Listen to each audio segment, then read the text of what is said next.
Sound test testing. Sound test testing. 1, 2, 3. 1, 2. Sound test. 1, 2, 3. Yeah.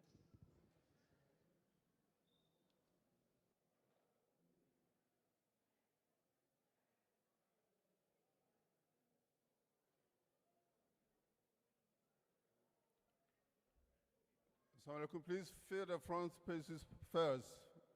Those of you sitting at the back, please move forward.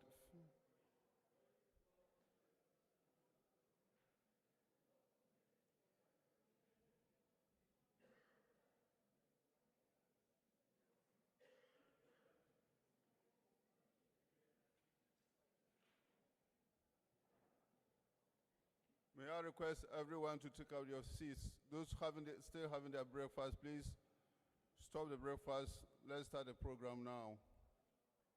You can go back and have your breakfast after.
Nasser Adam. Is Nasser Adam here, please? Nasser Adam, can you join us? Co-chairman, Shafiq and Nasser Adam, please. Chairman and co-chairman.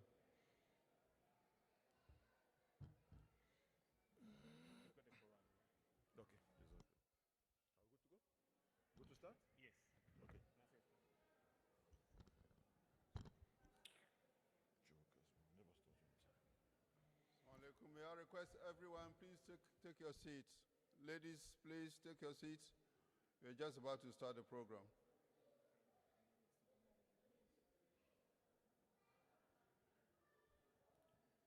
Once again, ladies, can you please take your seats now? Can you please commence the opening session?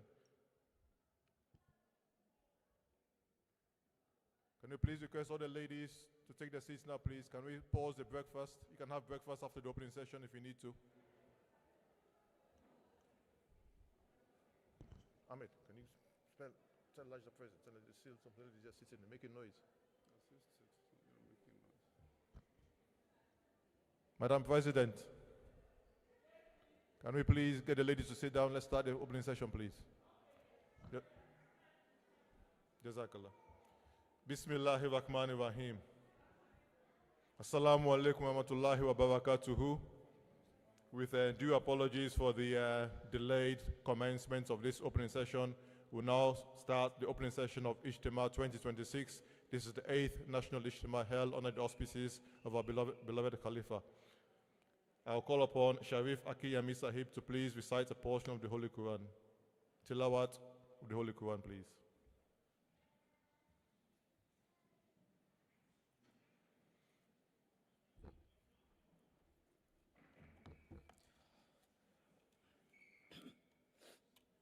Assalamu alaikum wa rahmatullahi wa barakatuh. I will be reading from Surah Al Imran, verse 30 to verse 33. أعوذ بالله من الشيطان الرجيم بسم الله الرحمن الرحيم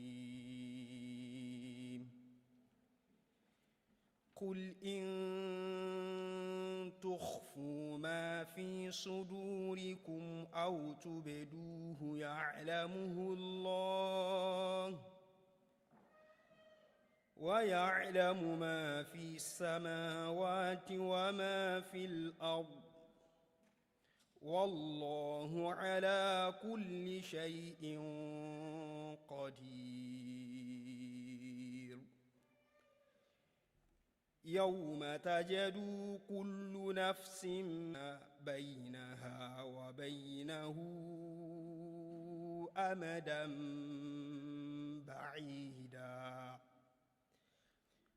ويحذركم الله نفسه والله رؤوف بالعباد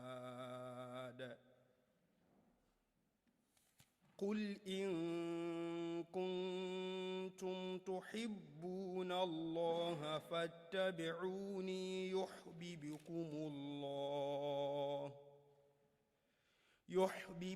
الله ويغفر لكم ذنوبكم والله غفور رحيم قل أطيعوا الله والرسول فإن تولوا فإن الله لا يحب الكافرين السلام عليكم. Jazakumullah. The translation of these verses recited will be presented by Dawood Ofowi, please.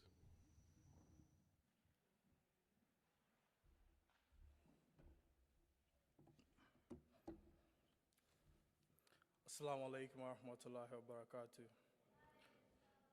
The portion of the Quran that has just been recited was taken from the Holy Quran, chapter 3, Surah Al-Imran, verses 30 to 33.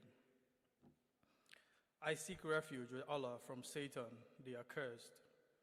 In the name of Allah, most gracious, ever merciful.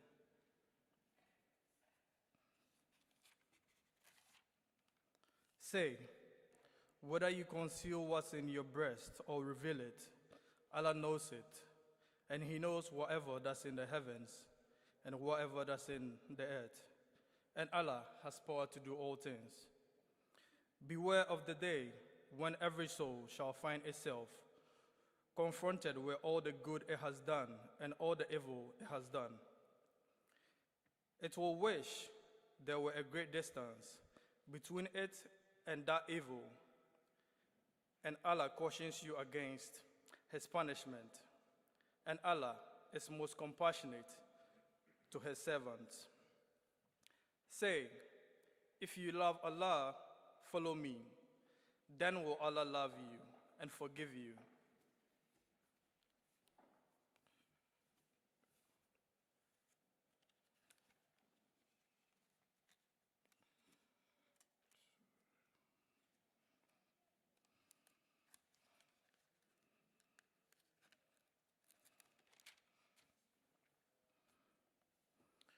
Your faults, and Allah is most forgiving. Say, obey Allah and the Messenger. But if you turn away, then remember that Allah loves not the disbelievers. Assalamu alaikum. Wa alaikum salam, jazakumullah. Once again, I'd just like to welcome everybody on behalf of the organizing committee and on behalf of my humble self to this 8th PAAMA National Ijtema held under the blessings of our beloved Khalifa, who once again blessed this occasion by himself choosing the theme for this year's Ijtema, which he chose as love for Allah, and in doing so, he reminded me that this theme is what his current Friday sermons are based upon. So it's a blessing for us that Huzu himself chose the theme for this year's Ijtema. And without further ado, we now have the blessings and the privilege of having the opening address. And we are honored to be joined today by a man that needs no introduction to our Jamaat, in the person of National Secretary Tarbiyat, Nisa Ochad Sahib, But what many people may not know, that he was actually born in Guyana. So it's our honor and privilege to have him here for this first time in the National Ijtema, and I humbly request him to give us the blessings of the opening address.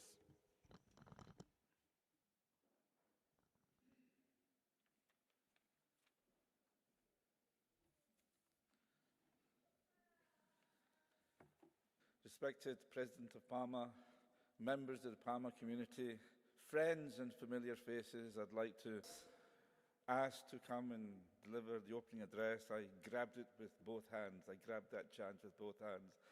I also thought as well, and I also owe you an apology, that why haven't I not been here before? Not on invitation, but as a member of the Jalsa, of the Ijtema. You know, why not? I feel very, very embarrassed. I've missed out 7 already, and I'm sure that I would be welcome if I just walked through the door. It's not just for PAAMA members, but it's for everyone.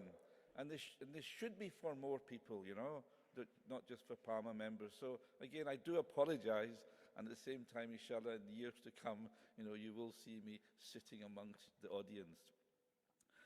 The theme, the love of Allah, I believe is the theme of the Ijtema. In order to be a recipient of the love of Allah, we also have to show love to Allah. There are many, many different ways to do so. And I like to do it the practical way. But the most, let's say, non-practical way, which is probably the most important, is the remembrance of Allah, the zikr Allah, the remembrance of Allah. That is regarded as the highest and loftiest moral virtue that one can have, remembering Allah. In the Holy Quran, in Surah Al-Baqarah, it mentions, فَاذْكُرُونِي أَذْكُرْكُمْ وَاشْكُرُوا لِي وَلَا تَكْفُرُونَ. Remember me and I will remember you. Be thankful to me and do not be ungrateful to me. We have a lot to be grateful for. You just need to think about it. We have a lot to be grateful for. But do we think of Allah at the same time? Ask yourself, how much during the day do you think of Allah? Very, very fortunate position to what we are in. So remember, think of Allah. But the practical way I want to share with you, okay? The practical way. So let's be practical, okay?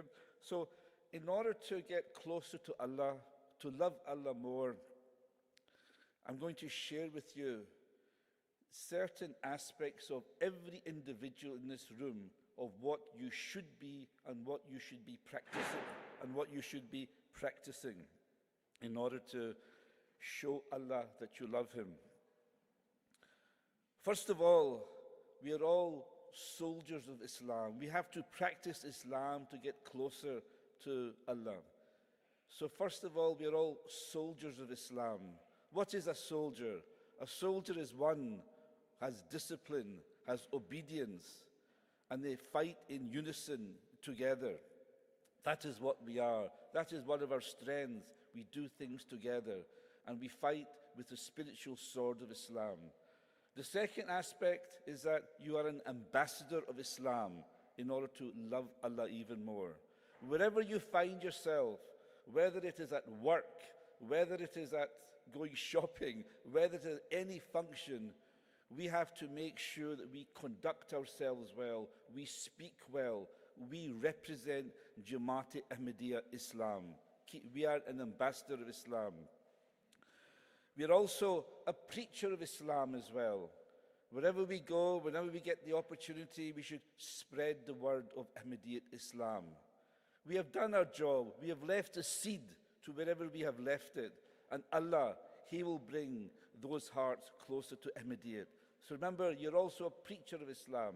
So far, you're a soldier of Islam, you're an ambassador of Islam, and you're a preacher of Islam. You're also a servant of Islam. You keep hearing people say, I'm your humble servant, I'm your humble servant. But you have to practice that as well.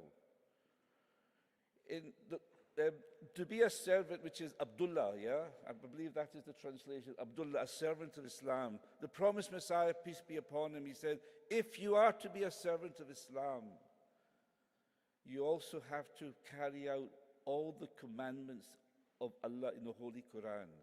There are 700 commandments in the Holy Quran. How many do you think you practice in order to be deserving to be called a servant of Islam? And then on top of that, you have the 10 conditions of bed. So it's going to get more difficult. 710 conditions now you have to exercise in order to get closer to Islam, in order to show love to Allah, in order to receive His love. And then you have to be a defender of Islam. You know, these days Islam is getting attacked left, right and center, especially online as well. And you have to defend Islam. The 9th condition of the 8th condition of bet is uquq Allah. You know, we have to fulfill the rights of Allah. And we have to, by doing so, we have to defend Islam at all costs, at all angles, okay? So, defender of Islam, the 8th condition of bet, uquq Allah, you defend Islam in order to get closer to Allah, to show your love to Allah. Last but not least, you are an embodiment of Islam. When you get to that stage of doing all those things, being a soldier, ambassador, defender, preacher, and servant, you become an embodiment of Islam. You are one with Allah. Everything else is secondary. In the book of the Promised Messiah, the Philosophy of Teachings of Islam, there are 3 stages. And the 3rd stage is nafs-e mutmahinna, when you are at one with Islam. You are at peace. Everything is secondary. And when you are at that stage, then you will feel the true love towards Allah. Allah will, in return, He will love you. So please remember what I've just shared with you. This is the practical aspect of being an Ahmadi Muslim. You are a soldier of Islam. You are an ambassador of Islam. You are a preacher of Islam. You are a servant of Islam. You are a defender of Islam. And you are an embodiment of Islam. This is what each and every one of us are. Young and old, male and female. That's what we represent.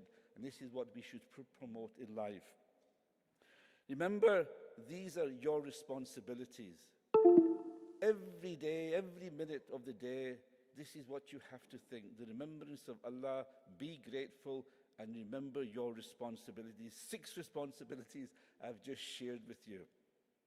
May Allah enable us to attain these highs and for us to drink from the fountain of the love of Allah. Jazakallah for giving me these precious minutes. I look forward in the coming years, again to try and share some more words of wisdom so we can work together in order to gain the love of Allah. Jazakallah once again. Jazakumullah, most respected Nisa Ochat Sahib, for those words of wisdom and for the blessings of the opening address. As many of you may know, we have been trying to focus a bit more on matrimonial affairs, Rishtanata. That is primarily because some of our boys and girls, children have reached marriageable age, and there's been a huge influx of PAAMA members as well in recent years, and there is a need for us to really get this function up and running to cater for our members. So for the first time, we're actually trialing a meet and greet at this event today. So there are some candidates, some boys and girls, parents will be meeting today, inshallah, obviously in confidential manner. There's a private room arranged for that purpose. It is possible, very likely, if Allah so wills, that somebody may be meeting their life partner today, if the meet and greet goes well, and it's something, if it goes well today, it's something we want to trial out, even if there is no match. But obviously we want to trial out at least the event of meeting and greeting each other, so we can hopefully try to get more PAAMA members to marry each other. So what are the responsibilities? What are the blessings of marriage? What are the roles? What do we need to do? What do we need to focus on? Those of us who are already married, those who are looking to get married.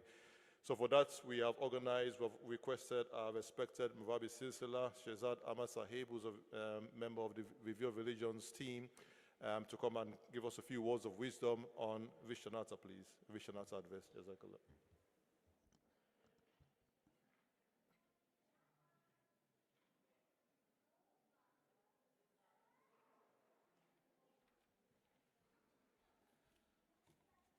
A'udhu billahi minash shaitanir rajim. Bismillahir rahmanir rahim. Assalamu alaikum wa rahmatullah.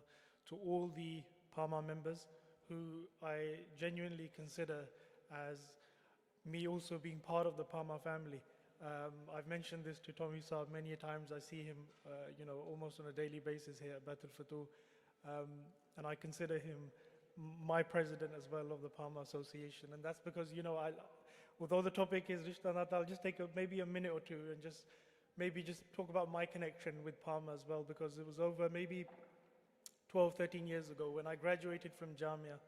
As part of our training, we will be sent, Hazur said that, the Murabiyan should be going to Africa and experiencing at first hand tabligh, tarbiyat, and having field experience in the villages in Africa. I was very fortunate and blessed, I'd say, because it's probably one of the most fondest memories I have to date in my life, and that was when I went to Africa. And I've been there several times after that, but the very first time I went, I actually went to Ghana. And I still remember I sat in Amir Saab's office, and he said, there were three of us, and he said, where would you like to go? And he looked at me first. And I didn't have any idea of the geography of Ghana at the time, and I just looked up, and there was a map right behind his head. And all I could see at the time it said northern region. So I wanted to experience, as far, north I could go to Ghana, but I didn't realize actually there was something even beyond that as well, which is upper east and upper west. But in my, lack of knowledge, I just said northern region. So he said, that's fine, you'll go to Tamale. So I set off on my journey. I spent 4 or 5 hours getting to Tamale, and I thought that is where I'll be stationed. And then the regional missionary told me there, or the circuit missionary, he said, you'll be tomorrow leaving to go to Chereponi. So then I got on the bus, I traveled for another 3 or 4 hours, and I got to Chereponi, and I thought that's where I'll be stationed. And he said, no, you'll be going somewhere else. Your travel's continuing. And then the next day I went to Yendi, because as I had to still get to my destination where I had to be. And every time I was thinking that for me to get back, it's going to be a long time now, because I left Accra, which was almost like Europe. Then I got to Tamale, and every time I got to each station where they were telling me to go, I had to leave some of my stuff, my luggage that I bought from UK, and I packed everything, food, everything, that I could, thinking that I was going into the villages in Ghana and I'll need everything. But every time I'd go, they'll say, yeah, you're going onto a particular bus or a transport that you probably can't take a lot of your luggage. So then I got to Chereponi, and then there, by this time I only had a rucksack. And then I went to Yendi. And then when I got to Yendi, I thought, finally, this is where I'll be. And then he said, no, you're going one more place. And now you're going Nambiri. And he said, for that, there's no bus, there's no car that goes there. You have to go by motorcycle. And so me and my muallim, we traveled for another 3 to 4 hours, and we got to Nambiri. One thing I knew for sure was that now that I'm here for about 2 to 3 months, there's no going back, because the journey that I'd already done, I wouldn't be able to go back on that. So it was just me, my rucksack, and my muallim. But we spent 3 months in Nambiri. And it's probably like one of the 3 months that I've experienced in my life that as I said, I genuinely cherish, and has given me some of the most special and fond memories that I have. So the reason why I said that, I know I'm supposed to be talking about Rishtanata, but I've gone off on a bit of a tangent just to say why I feel I belong part of the PAAMA family. And it was a great experience. And when I come back, I very proudly, I tell my African brothers and sisters, especially to the Ghanaians, I say, I've been to places where probably you haven't been, because I've been to Nambiri, and I spent 3 months there. And even the local missionary, I had the opportunity to go in there. So I see myself as a proud member of PAAMA as well. I know I've taken a few minutes of that, but I still want to just say a few words on the topic that I've been given today, to speak about Rishtanata, because as respected Tommy Saib had mentioned, that you will be having your meet and greet here as well, and may Allah bless it in every respect. I prepared some notes. I got some quotes from the Khulafa, the Promised Messiah, salam, the Hadith of the Holy Prophet, sallam, the Holy Quran, of course, which is the source of all our teachings. But this morning, as I prepared all the notes and I was just going through it, I thought, let me just have a quick look at the stats and figures. Because there's a phrase that says that figures or stats don't lie. And I just wanted to show that we growing up here in the West, especially the younger youth and children and our children that are growing up here, what are the issues that they will or are facing as well in terms of the society that we grow up in and are living in. And I was actually surprised. And I just quickly jotted them down, and it said that in the last 50, 60 years, it said that the marriage rates in the West have declined by a staggering 50%.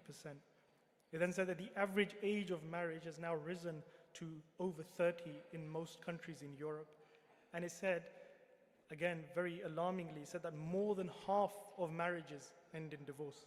It said that birth rates are at an all-time low, and it said that 2 out of 3 young men and 1 out of 3 young women face loneliness or lack of companionship. And on the other side, it said that almost 11 million, 12 million people currently, just in the UK, that's about 16% of the population, it said is using online dating apps and websites. So it just kind of gives you, just through those stats, because I don't have much time and I will promise I'll wrap it up in a few minutes, but it just gives us, in a nutshell, of the ills that we have prevalent within our society in which we, but also our future generations are growing into. And they're not immune from that. But when we look at it, but on the other hand, we take great hope when we go through the framework that Islam has put forward in terms of the institution and the sacred institution of marriage and the benefits and the blessings and the significance it attaches to it, and also reminds us of our roles and responsibilities in regards to that. So I thought, considering the time, I'll just focus on one particular aspect of the Quranic teaching, and that is where it says that they are a garment for you and you are a garment for them. This simple yet profound metaphor encapsulates the entire philosophy, the framework, the blessings, the significance of marriage within Islam. I'll just read a quote of Hazrat Muslim Maud radiyallahu ta'ala anhu which explains this. He says that the verse that they are a garment for you and you are a garment for them draws attention to the nature of the relationship that ought to exist between men and women.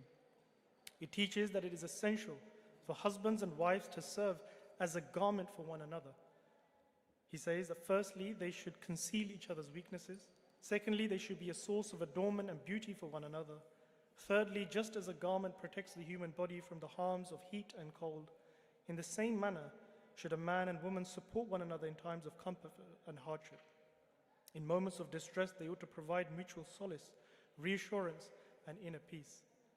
Hazur says then, in short, just as clothing safeguards the body and shields it from the effects of heat and cold, so too should spouses act as protectors of one another. He says, consider the example of Hazrat Khadija, may Allah be pleased with her. Observe how immediately after her marriage, she placed all her wealth at the disposal of the Holy Prophet, peace be upon him. This she did so that she might not face any hardship due to the lack of means and could devote himself with complete peace of mind to the service of humanity. Hazur says, what a magnificent example this is, fostering harmony and felicity in marital life, and what the basis of true love is. I'll just end because I have a very distorted notion of it. Often by popular culture, whether it's by films, music, advertisements, social media, we have a completely different concept of what true love is. And everyone is, of course, in search for it. I remember many, many years back now that our chief editor at the Review of Religions had an opportunity to ask a few questions and seek guidance from Hazur Anwar on the topic of true love and finding the perfect life partner. And he asked this particular question, and out of that very lengthy interview, which you can access online and read it as well, I just picked out one particular point which I thought I'd share here today. And he asked Hazur about this very concept about true love, because he said everyone is in search of it.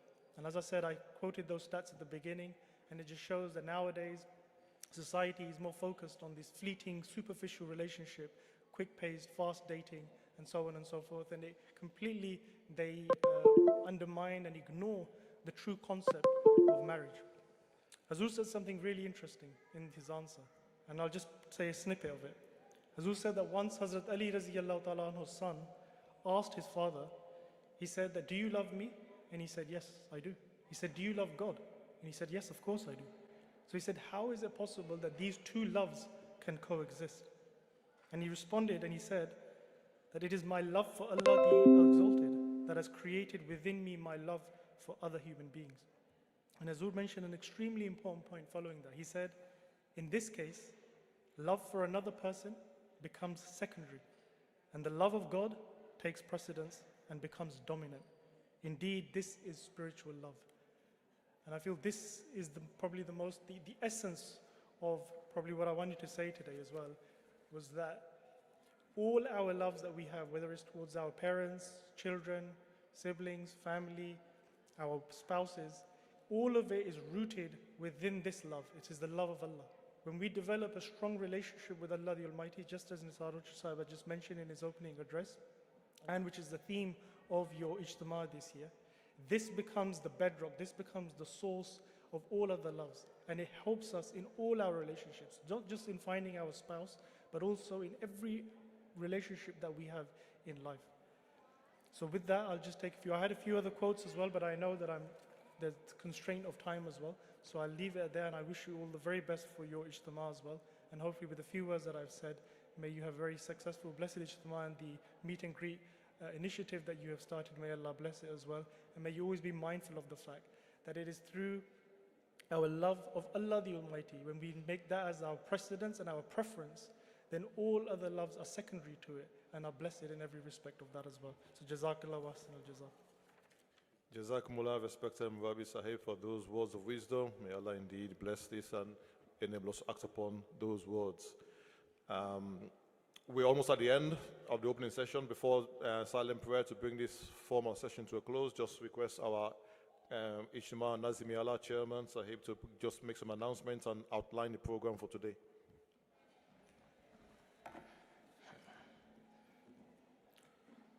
Respected President Sahib, respected Mr. Orchard, respected judges, and my dear family, PAAMA members, Assalamu alaikum wa rahmatullahi wa barakatuh. Yeah, once again, welcome you all to this year's Ijtema, National Ijtema, and I'd just like to go straight to the program of the day. So after here, we've had after this morning session, inshallah, we will all be going for academics. And then after the academics, we will go for Zuhur Namaz. And after Zuhur Namaz, we will then come back to the halls here. I will explain which halls we'll be going.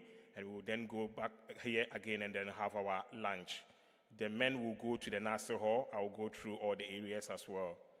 And after lunch, we will all quickly have to go and have our sports because of the time. We don't want us to waste too much time. So the ladies will have their sports here. The men will go across the road behind the car park and then go and have our sports on the field. And after sports, we will then come back here again. As a final session, we will all come back, convey here at the Tahir Hall here for our final session. So on the opening session, the academic session, the girls, 7 to 10 and then 11 to 14, will all go to the mosque, the creche area, that prayer session at the creche area, the downstairs. They will all go there. We've set up the tables there, 2 sets of areas, one for the older girls and one for the younger girls. And then the boys will also go to the mosque, the chair area where the elderly people sit at the chair area. We've set up a place as well, 2 sessions for the boys, 7 to 10 and then 11 to 15 as well. And all the ladies will stay here. As soon as the men leave the hall here, the ladies 30 and under will all move into where the men are sitting, this place, and the judges will be here, and then you will have your academics competition here. And then over 30 will stay where the ladies are, and then you will have your academic competitions there. And then all the men will also go to Nasser Hall. Under 40, your place will be there. You set up the place 2 areas, and then over 40, you will also be at Nasser Hall. And all the rest of the competitions and other activities, lunch and everything for the men will all be happening at the Nasser Hall. And the ladies will have their sports competition here. So as soon as we leave here, this place is entirely for our ladies. They will have their sports here. The older ladies will stay where the ladies are to have their sports, and then the young girls will also have their sports on this session as well. And then the men will all go to the sports area. So I think with this, we've ended for the morning session. If there's anything at all, I would like you to feel free. We have the organizers. We have organizers' badges with some of the leaders, the team leaders. You will be seeing them with the badges. If you do need any assistance or any help, please do contact them, and then they will be able to help you. The ladies will give you organizing badges for you soon as well. And then if you do need any help as well, please contact any of them, and they will be able to help you, and then or contact myself. And then as President Saab has already mentioned, if you do have any question or anything at all with regards to the register, please contact the numbers that are being shared on the platform, and then they will be able to help you as well. And I believe there's a badges also here that the elderly people, the parents will be able to wear those badges. Blue badges are for those who have got children who are marriageable age, they are boys, and then the pink ones are also for registered ladies as well. So if you see any parent at all with these badges, you can communicate with them. The parents, you can also have those interactions as well to also help with our register. And then also Rishtanata, National Rishtanata Ashra is also starting today, 19th, and we are also having this also based on that as well, and then also to help our one as well, our register. So it's for both the register national one and PAAMA register as well. With that much, I would like to thank you all for being able to be here. And if you have not registered, please do so for us, because it's very important that you register and then be able to know the number to help us for future events as well. Jazakumullah. Assalamu alaikum wa rahmatullahi wa barakatuh. Just before silent prayer to bring this session to a close, just a couple of further announcements. The first is that many of you know Hamza Ilyas, as part of this Ijtema, in addition to all the activities you'll be taking part in, you may be able to observe the stars, observe the solar system today, observe some planets, observe the moon, which has been visited recently by our NASA colleagues in NASA. I don't know if they're colleagues, but our friends in NASA. But but anyway, we'll set up that today. We'll try to set a center point so both ladies and men can benefit from this observation. But another a very important announcement is that our most respected and most worthy National Amir Sahib, Rafiq Ahmed Hayat, will be joining us today for the final session at 5 p.m.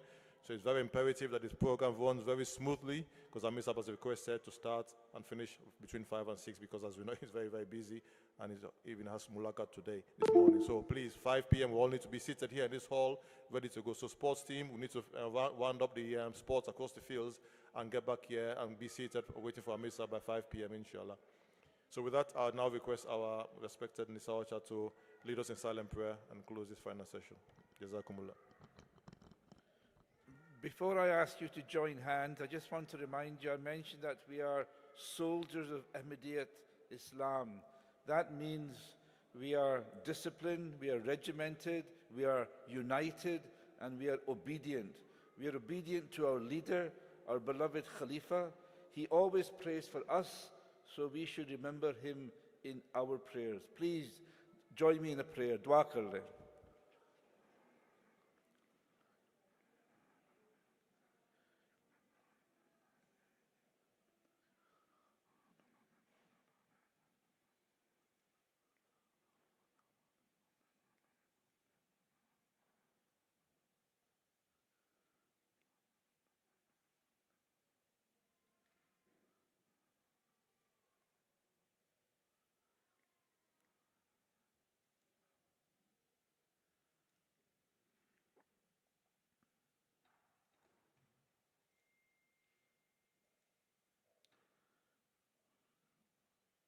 Ameen.